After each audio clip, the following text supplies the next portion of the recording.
புத்தகம் 2 உலகப் பயணிகளின் புத்தகம். காண்டோ 3 வாழ்க்கையின் மகிமை மற்றும் வீழ்ச்சி பக்கம் 129.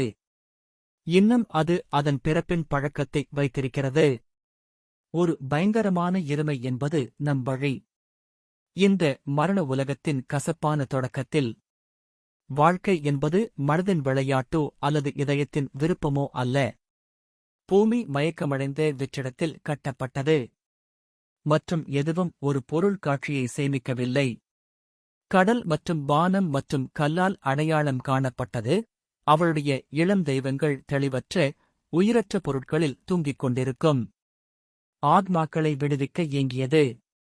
அந்த பாழடைந்த ஆடம்பரத்தில், அந்த அழகு வெறுமையில், காது கேளாத அமைதியில், கவனிக்கப்படாத ஒலிகளின் நடுவில், தேவைகள் இல்லாத உலகில் கடவுளின் தொடர்பு இல்லாத சுமை பாரமாக இருந்தது.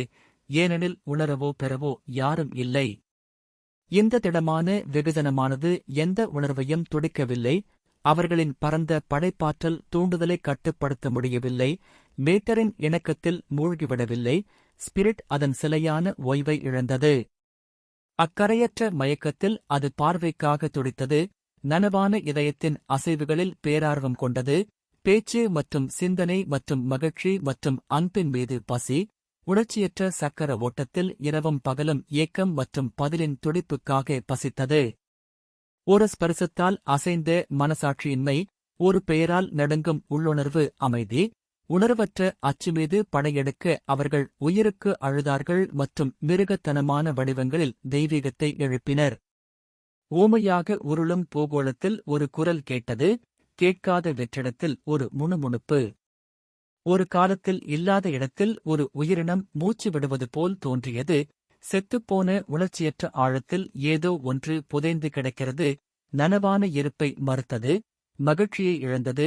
தேதியற்ற நேரத்திலிருந்து ஒருவர் தூங்குவது போல் மாறியது. அதன் சொந்த புதைக்கப்பட்ட யதார்த்தத்தை உணர்ந்து, மறந்த சுயத்தையும் உரிமையையும் நினைவில் வைத்துக்கொண்டு, அதை அறிய, ஆசைப்பட, அனுபவிக்க, வாழ ஏங்கியது.